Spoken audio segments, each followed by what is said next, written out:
Hey guys, welcome back to some more AFK Arena. In today's video, I'm pumped because Izold looks like a beast and he's turning into one as well. As more people get his furniture item upgraded, he's starting to see more relevance. He's definitely very meta in the Burning Brute fight. At the moment, he was doing good things in the Abyssal Expedition, and I feel like he's about to filter through into other sections of the game as people make new comps for him in PvP, PvE, and all that sort of stuff. So let's get into it.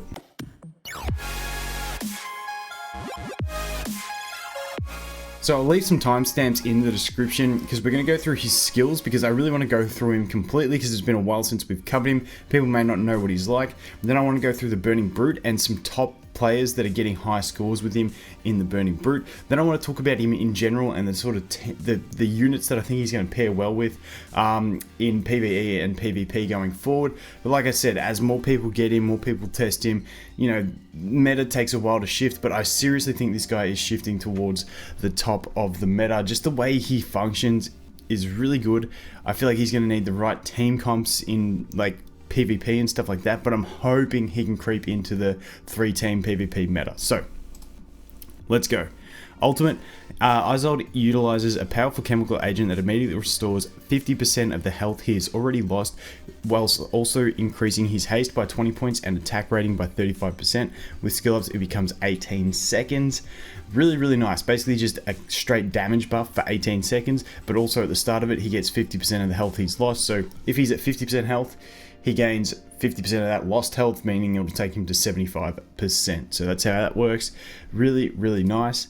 Then we have this one here, Noxious Blast. Now this one becomes really relevant once you get the level 2 skill up, and it's really nice. So when Izold's health is greater than 30%, he will use his Noxious Gas ability, dealing damage equal to 3% of his own health as damage to nearby enemies. Noxious Gas also causes Izold to receive damage equal to 1% of his own health as damage. So 3% of his own health, once again, if he's at max health, it's going to do more. If he's lower, it's going to do less, but still a nice little AoE damage based on his health.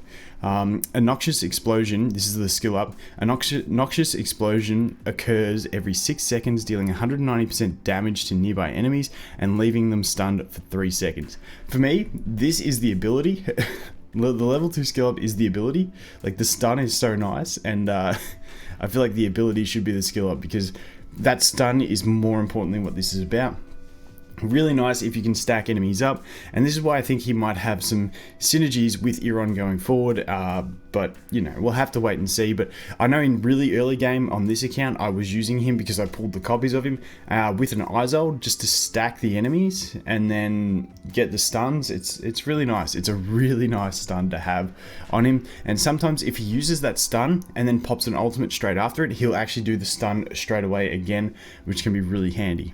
Next ability, Needle Strike. Izold charges into a single enemy target, stunning them and knocking them backwards, finally stabbing the enemy with his needle for 190% damage. Final attack goes up to 340% damage, which is it's a really big increase in skill ups. Normally you don't get increases that big from skill ups, but it's nice. But it's a bit of CC for a single target, not too bad. And he's got that rolls into this stun, so it's really nice.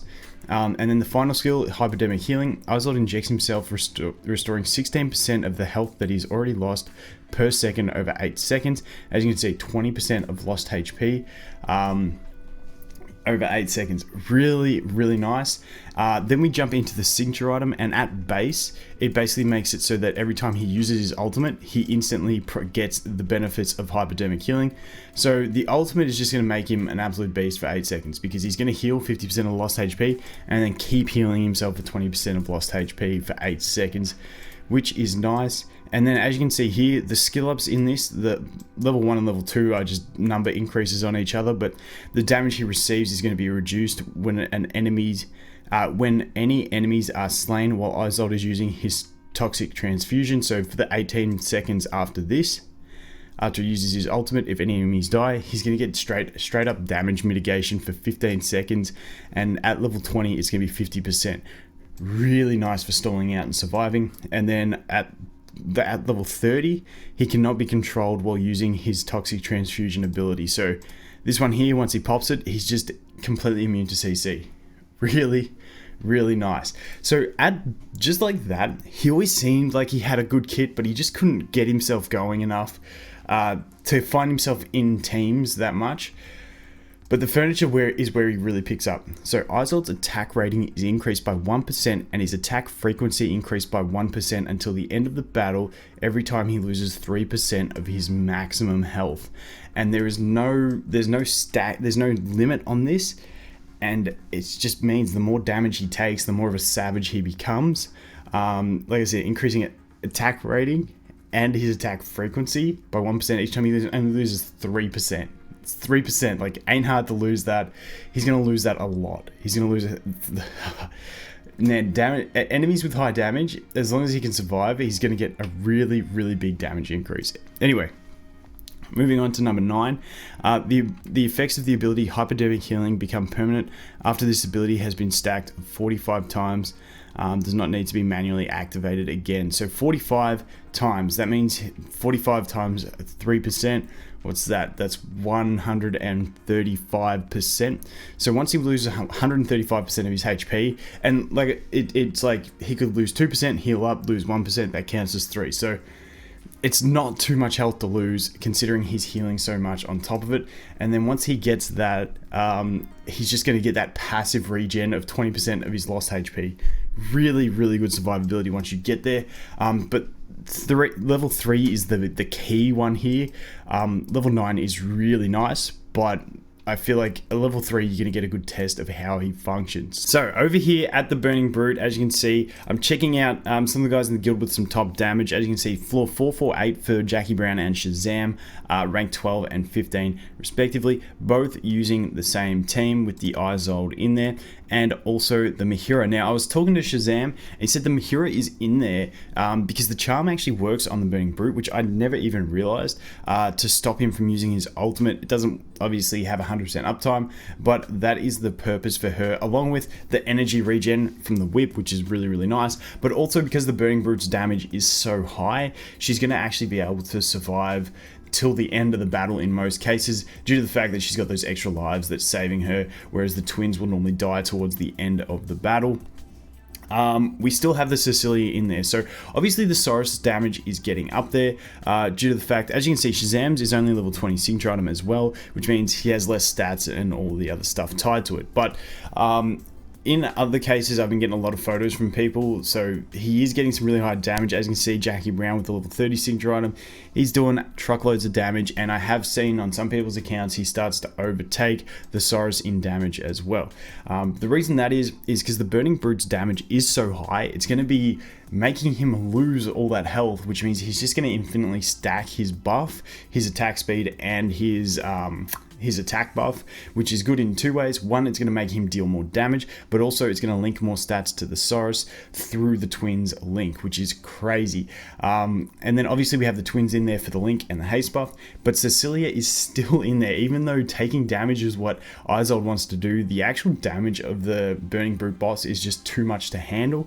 And your twins and Mahira and whoever your other unit is always going to die just to the burst of it that Saurus can't actually heal, even though Saurus heals a ridiculous amount. So that is why we still have the Cecilia in there, and the team composition actually leaves you with 0 faction bonus except for the defense buff for the Hypergean, but it's just the heroes work, and that's why it's starting to take over in the meta. So let's take a look at this run by Shazam, and something I want to note, the difference between Shazam and Jackie Brown is obviously the signature item on the Izold. Also, Jackie Brown's got 98 on the warrior tree and 85 on the mage tree, whereas Shazam has only got 94 on the warrior tree and 30 on the mage tree. I feel like that's where the difference comes in, but hey, both really, really good scores.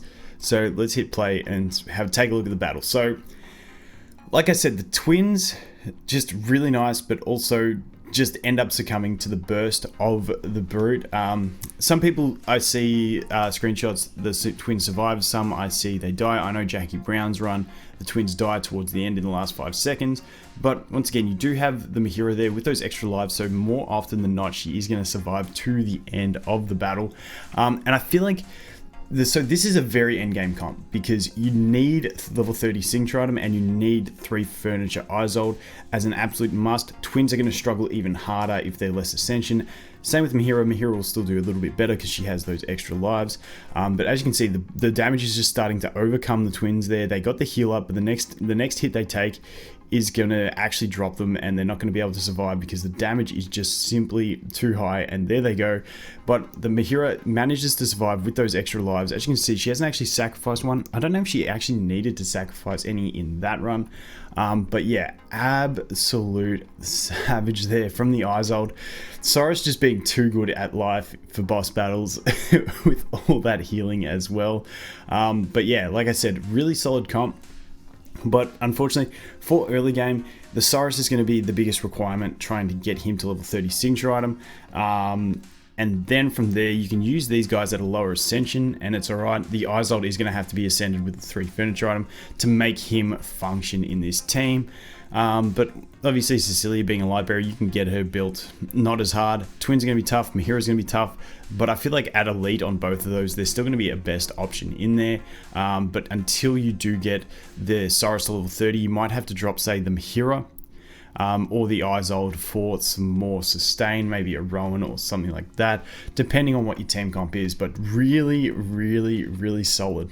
Now I just wanted to talk about some team comps, ideas that I have. I'm going to probably hit up Shazam, see if he can let me play around on his account and test some of these things out in the future when I have some more time.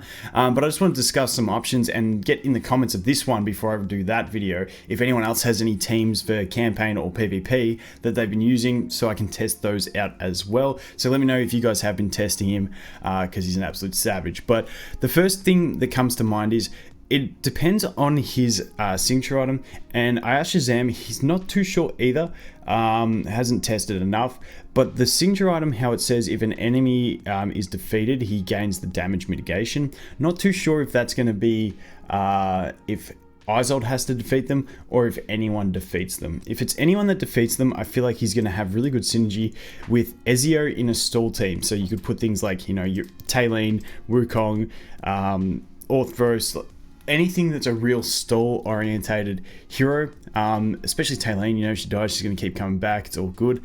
I feel like it's going to work well with him just because the idea being that with Ezio, and this is more specifically for enemy Talene teams, which can be very annoying. The reason for this is that obviously with those type of teams, like say Talene's going to die, putting more focus on the Izold to be attacked.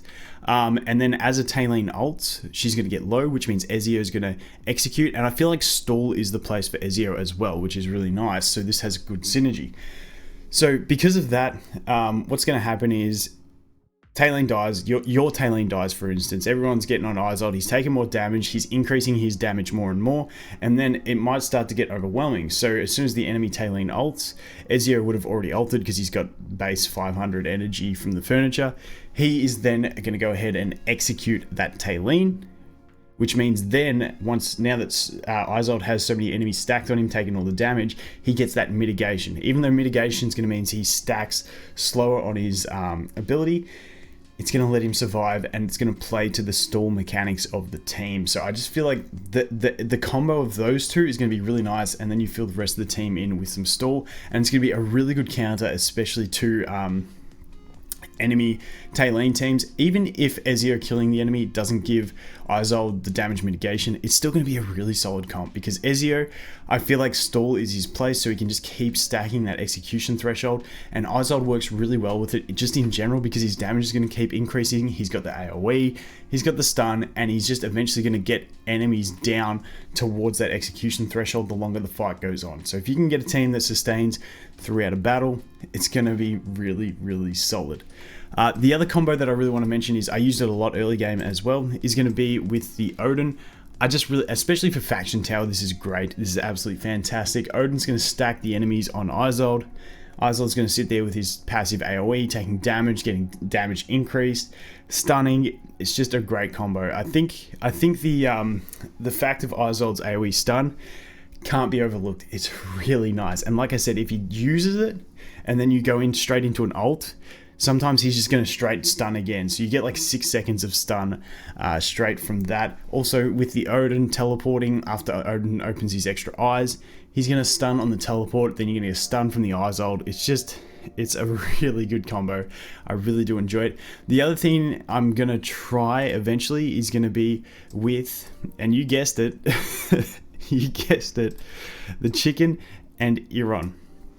Now, the reason I want to do this, and I'd even want to test it with the turtle, the reason for this is purely because I'd have to test the timing of stuns. But if you get the Iron, the chicken to group all the enemies up, Iron to grab all 5 of them, turtle to jump on and stun them, and then I'm pretty sure Izold takes longer to get to his stun than the turtle, meaning you're going to grab them, the turtle's going to stun them pretty much instantly, then as soon as they come out of that stun, Izold's going to use his AoE stun, and it's just going to give you a lockout from that. The final spot, especially if you have furniture item, could be a Leica to really increase the speed of doing all this stuff, but also increase the damage, because Leica is really nice how her basic attacks with furniture item will be dealing damage to 2 enemies, so she becomes like a carry as well.